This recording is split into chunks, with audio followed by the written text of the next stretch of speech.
সূর্যোদয়ও আমি, সূর্যাস্তও আমি। বিখ্যাত এই গানের পংক্তির মতো কুয়াকাটা সাগর সৈকতও বলতে পারে সূর্যোদয়ও আমি, সূর্যাস্তও আমি। হ্যাঁ, এই একই সৈকতে দাঁড়িয়ে সূর্যোদয় এবং সূর্যাস্ত বিরল দৃশ্যকে উপভোগ করার একমাত্র সুযোগ রয়েছে কুয়াকাটা সাগর সৈকতে। এর এই সৌন্দর্য উপভোগ করার জন্য প্রতি বছর হাজার হাজার পর্যটক ভিড় করে কুয়াকাটা সাগর সৈকতে।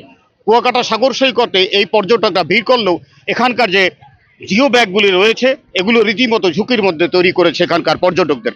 প্রতি বছর এখানে হাজার হাজার পর্যটকরা ঘুরতে আসলো, তারা রীতিমতো এই পর্যটকদের জন্য নিরাপদ চলাচলের করার জন্য সমুদ্রের ভাঙন রক্ষণ করার জন্য যে জিও ব্যাগগুলি ফালানো হয়েছে, লক্ষ্য করলে দেখবেন যে এগুলোর উপরে রীতিমতো শ্যাওলা পড়ে ঝুঁকির মধ্যে রয়েছে। পর্যটকরা এর উপরে চলাচল করতে যেয়ে প্রতিনিয়ত বিভিন্ন দুর্ঘটনার শিকার হচ্ছে, কেউ পা ভেঙে পড়ছেন, কেউ বিভিন্ন রকম দুর্ঘটনার শিকার হচ্ছে।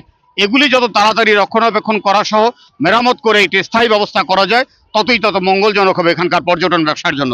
এদিকে পানি উন্নয়ন বোর্ড এখানকার এই সমুদ্রের ভাঙ্গন থেকে এবং এই ঢেউয়ের থেকে সমুদ্রের পার্কে রক্ষা করার জন্য 759 কোটি টাকার একটি প্রকল্প ডিপিপি আকারে অনুমোদনের জন্য তারা মন্ত্রণালয়ে জমা দিয়েছেন বলে জানিয়েছেন এখানকার কলাপাড়ার নির্বাহী প্রকৌশলী।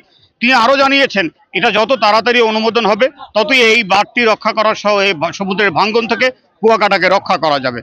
এখানকার ঘুরতে আসা পর্যটকরা তারা জানিয়েছেন তারা এখানে পর্যটন কেন্দ্রে ঘুরতে এসে রীতিমতো হুমকির মুখে পড়ছেন, বিভিন্ন দুর্ঘটনার শিকার হচ্ছেন। যত তাড়াতাড়ি যত দ্রুত এই ব্যবস্থাটিকে রক্ষায় সুন্দর একটি সাজানো গোছানো কুয়াকাটা সাগর সৈকতটিকে একটি সুন্দর পরিকল্পনার মধ্যে নিয়ে আসা যাবে ততই এখানে পর্যটন শিল্পের জন্য এটি বড় ধরনের ভূমিকা রাখবে। কুয়াকাটা পর্যটন কেন্দ্রে আগামী এক সপ্তাহ পরে রোজার ছুটি শুরু হয়ে যাবে।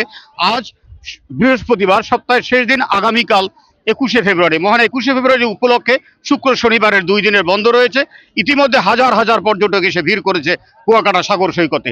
এখানকার হোটেল মালিক সমিতির নেতৃবৃন্দ জানিয়েছেন আমাদেরকে ইতিমধ্যে প্রতিটি হোটেলের 70 ভাগের মতো তাদের সিট বুকিং হয়ে গিয়েছে। এই 2 দিনের রোজার আগে পর্যটকদের জন্য কুয়াকাটা সাগর সৈকতে যে পরিমাণ পর্যটক ভিড় করেছে তাদেরকে নিরাপত্তা দেওয়ার জন্য ইতিমধ্যে এখানকার ট্যুরিস্ট পুলিশ সহ অন্যান্য যারা আইন শৃঙ্খলা বাহিনী রয়েছেন তারা তাদের নিরাপত্তার জন্য সব ধরনের প্রস্তুতি নিয়েছেন বলে জানিয়েছেন আইন শৃঙ্খলা রক্ষাকারী বাহিনীর লোকজন।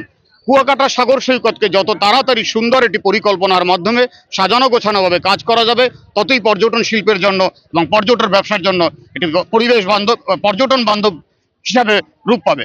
জাকির হোসেন, দৈনিক ইনকলাব, পটুয়াখালী।